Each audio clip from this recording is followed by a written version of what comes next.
What you doing, Josh? First thing, pull off all the plastic under paneling. Do the best you can. I always try to have extra clips. These clips suck too. Yeah, they do. How you work the clips, just pop up the centerpiece. Get on here in the light so we can see what you're looking at. Pop up the centerpiece. You get one of these guys here, just put it in, turn it to the side, then slide it in the best you can, and pop the whole thing out. Yeah, they suck. They can be really tight. A lot of times the head gets stuck and you can't get them off. You end up having to break them. Bottom just has some Christmas tree clips. So Somebody broke the other ones and put Christmas tree clips back. That's pretty normal. There's some zip ties holding shit on here and there too. I think we put those zip ties on the last time we worked on it, right? all right, so once you get the under paneling off, what you're going to want to start with is you see the knock sensor right there. Put my hand on it here. It's that thing right behind the starter, plugged into the engine block. You want to unplug it and then go ahead and take that out. I want to say it is a either 21 or 24. I don't remember off the top of my head. So that's what we're going to start with, is disconnecting that sensor. And then on the other side, if you can see it well here, this bracket. You're going to have one, well, the nut's gone, so somebody's taken that off before, and this bolt right here. And so let me go ahead and get that taken off, and then we'll show you the next step. So one thing you always want to remember to do, trust me from experience, it's not fun, unhook your battery. Create some lovely sparks and can potentially weld things together if you don't unhook it. So just take your negative off, set it off to the side, make sure it's anchored underneath something or to something that's gonna keep it from popping back up, and get in touch with the terminal again while you're working.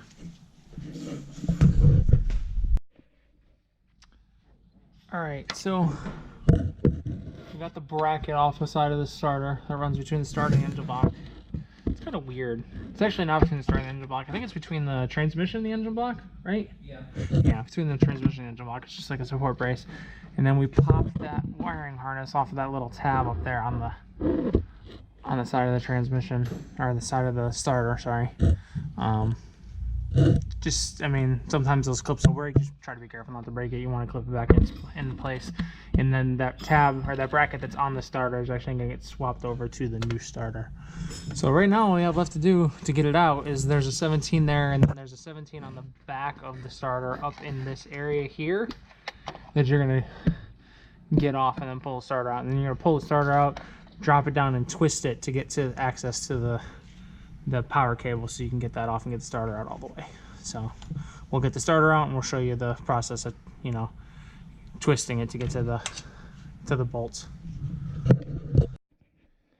All right, I just wanted to show you guys this bolt. This bolt's kind of weird. So it goes through the starter. It actually flanges like right here on this flange right here against the starter, but it sticks behind the starter out far enough that you can get to it with probably like what, an 1.5 to 2 inch extension and a deep 14. This is actually 14 in these cars. Some of these cars it's a 14, some of it's a 17. Just wanted to let you know that, so you're Use a not deep socket, slide it all the way down, then put the extension on, and then when you put the ratchet on, you can pull it slightly back. Get it loose and then take the ratchet off, because you can trap your ratchet. And then just take each piece off as it comes out so you can pull it out. You just got to get the other bolt off of there. There's 17 on the outside. And then we'll pull it down and we'll show you how to get the wiring off. All right, now once you've got the bolts that are holding the starter out and that little piece out of the bracket in the back, what you want to do is grab hold of the starter and rotate it once you pull it out just a little bit. That'll let you get to the wire right here. So we'll just reach in there, unplug that wire so it's no longer connected. Once you've done that, you literally just pull the starter forward so it's all the way out, and you rotate it down. Actually really hard to see. Rotate it like that. You see it gives you access to the little starter. It's a 13 millimeter, right? It's a 13 millimeter nut right there in the top. I'm touching there, if you can see it. Yep. So we're going to get that disconnected, and then I'll show you how to pull the starter down.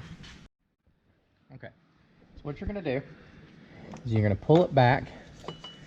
You're going to rotate it down and up at the same, like down on the side, like rotate it down, and then push the back end straight up.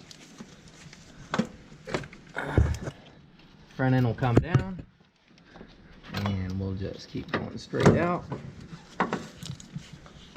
I'll get the starter out. This has been replaced at some point, but that's about all you do. And when you're going back together, it's literally just a reverse of how you got it out, or got it taken apart and got the old one out. Just so you can see, so you kind of know where the blind bolt is, if you look at the starter hole, let me get the light, yeah, Flashlight over here. you'll see the hole on the back side right there. Kind of look at the tip of my finger, hole right there, and that's where the bolt on the back is going to be.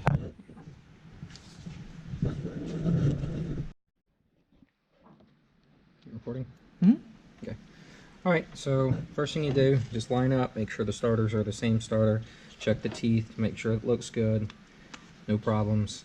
And then this bracket right here, just pull it off, pull this bolt off right here, and transfer the bracket over. Should just be an 8mm.